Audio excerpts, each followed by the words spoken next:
ఇప్పుడు factory direct products నేరుగా మీ ఇంటికే ఖచ్చితమైన క్వాలిటీతో పాటు 30 to 50% తగ్గింపు 350కి పైగా నిత్యావసర వస్తువులను హోల్సేల్ ధరల్లో పొందండి. mavenSpeak.com లో షాపింగ్ చేయండి. మీ డబ్బులను ఆదా చేసుకోండి. షేక్ హసీనా భారత్లో ఆశ్రయం పొందుతూ ఉన్నారు.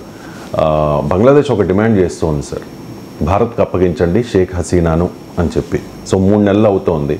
ఆగస్టులో జరిగిన విద్యార్థి ఉద్యమంలో అప్పుడు ఆ దేశం నుంచి పారిపోయి ఇక్కడికి వచ్చి ఇక్కడ ఆశ్రయం పొందుతూ ఉన్నారు.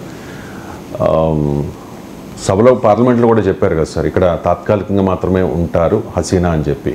కానీ ఎన్నాళ్ళు ఉంటారు, ఆ తర్వాత ఎక్కడికి వెళ్తారు అనే దాని మీద క్లారిటీ లేదు. ఎక్కడున్నారు అనే దాని మీద కూడా భిన్న కథనాలు వస్తూ ఉన్న పరిస్థితుల్లో భారత్ ఏం చేయాల్సి ఉంది? అప్పగించాలా లేకపోతే హసీనాకు ఆశ్రయం ఇంకా కల్పించాల్సిన? అప్పగించదలుచుకుంటే ఎందుకు ఆశ్రయం ఇస్తారు? తీసుకెళ్ళి పోయి బంగ్లాదేశ్లో హసీనాను అంతం చేసే వాళ్ళ చేతుల్లో పెడతారా భారతదేశం? అసలు అప్పగించే ప్రసక్తే లేదు. అప్పగించదలుచుకుంటే ఎందుకు ఆశ్రయిస్తారు? అంటే ఇరు దేశాల సంబంధాలు తెలియదా? ముందు భారతదేశానికి ఆశ్రయించినప్పుడు అంత అమాయకత్వం ఉండదు కదండి. భారతదేశం ఆశ్రయం ఇచ్చిందంటేనే అప్పగించదలుచుకోలేదని అందులో అనుమానమే లేదు. మీకు డౌట్ ఎందుకు వస్తుందో నాకు తెలియదు. అప్పగించే ఆలోచనే ఉంటే అసలు ఆశ్రయమే ఇవ్వరు. ఇప్పుడు యూకే ఆశ్రయం ఇవ్వనన్నది, అమెరికా ఆశ్రయం ఇవ్వనన్నది. భారతదేశం ఆశ్రయం ఇచ్చిందంటే అర్థం ఏంటి? ఆమెకు అండగా ఉంటాము అని ఒక పాలసీ డిసిషన్ తీసుకున్నాకనే ఆశ్రయం ఇస్తారు.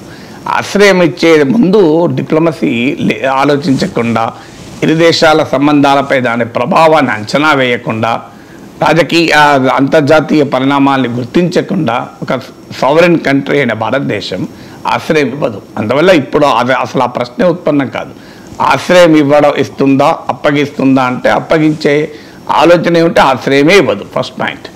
ఇక భారతదేశం ఎంతకాలం ఉంటుంది అనే విషయంలో మీరు అన్నట్లు పార్లమెంట్లో చాలా స్పష్టంగా మన విదేశాంగ మంత్రి ప్రకటించారు.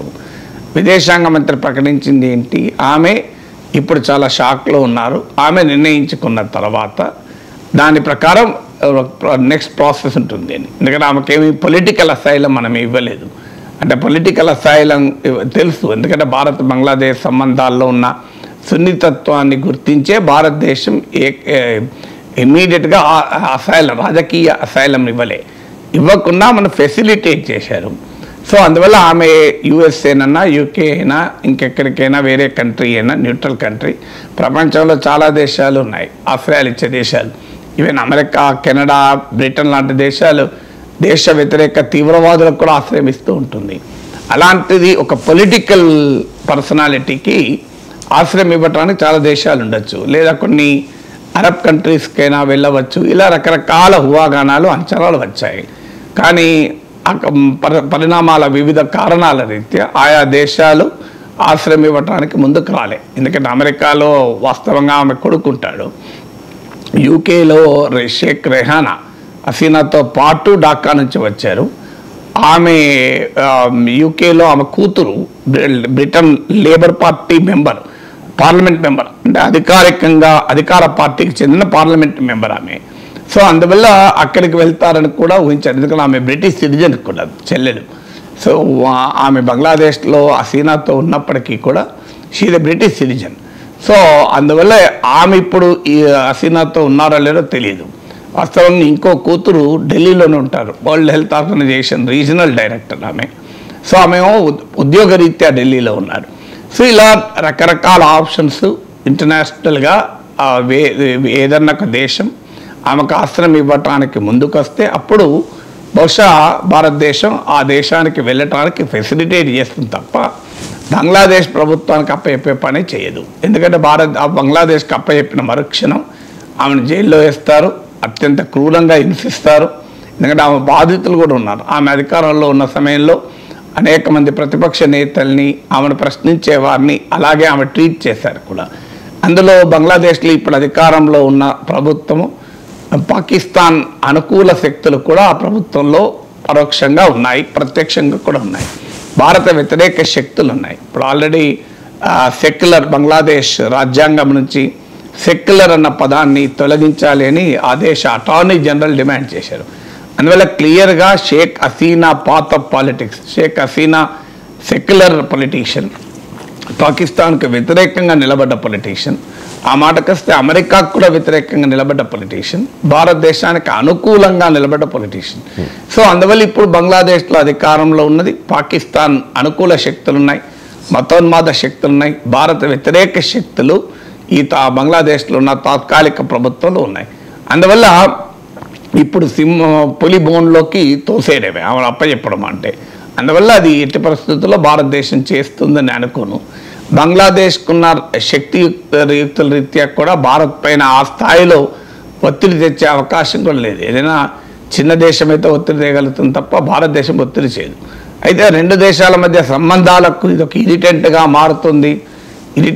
మారుతుంది కదా అని ఆశ్రయం ఇచ్చిన నాయకురాలని, అది కూడా దశాబ్దాలుగా తమకు అనుకూల కుటుంబానికి చెందిన భారతదేశంతో మెరుగైన సంబంధాలు కలిగి ఉన్న ఒక నాయకురాల్ని అంత త్వరగా భారతదేశం అంత పిరికితనంతో అప్పచెప్తుంది అనుకోను. ఎందుకంటే భారతదేశంలో కూడా రాజకీయాలకు అతీతంగా షేక్ హసీనా పట్ల కన్సెన్సస్ ఉంది. గతంలో షేక్ ముజిబుర్ రహమాన్ ఆమె తండ్రి కుటుంబ సభ్యులందరినీ చంపినప్పుడు షేక్ హసీనా రెహానా జర్మనీలో ఉండే, అప్పుడు కూడా భారతదేశంలోనే ఉందామె. ఇందిరాగాంధీ ప్రభుత్వం ఒక ఆశ్రయం ఇచ్చి 5 ఏళ్ళ వరకు ఉంటా నాకు గుర్తున్నంత వరకు. అంటే బంగ్లాదేశ్లో రాజకీయ పరిస్థితులు పరిణామాలు నార్మలైజ్ అయినాకనే మళ్ళీ ఆమె బంగ్లాదేశ్కి వెళ్ళింది. అందువల్ల ఆ పరిస్థితులు బంగ్లాదేశ్లో ఏర్పడి అవామీ లీగ్ పైన ఈ నిర్బంధం పోయి ఇప్పుడైతే అవామీ లీగ్ నాయకుల్ని దొరికిన లోపలేస్తున్నారు, లేపేస్తున్నారు. ప్రజాస్వామ్యతంగా ఎన్నికలు జరిగే అవకాశాలు ఉంటే బహుశా షీ విల్ గో బ్యాక్. ఎందుకంటే ఆమె కొడుకు కూడా అమెరికాలో ప్రకటించాడు, మా తల్లి పారిపోలేదు, ఆమె వెళ్తుంది, she will go back to Bangladesh అని కూడా చెప్పాడు. తాను కూడా అవసరమస్తే రాజకీయాల్లోకి వస్తానని కూడా చెప్పాడు. అందువల్ల ఒక పొలిటికల్ ఫ్యామిలీ నుంచి వచ్చిన వాళ్ళు చేతులెత్తేస్తారు అనుకోరు, పరిస్థితుల కొరకు చూస్తూ ఉంటారు. బంగ్లాదేశ్లో మళ్ళీ ఆమె నాయకత్వంలో అవామీ లీగ్ రాజకీయ కార్యకలాపాలు చేయగలిగే పరిస్థితి ఉంటే తిరిగి బంగ్లాదేశ్కే వెళ్తుంది.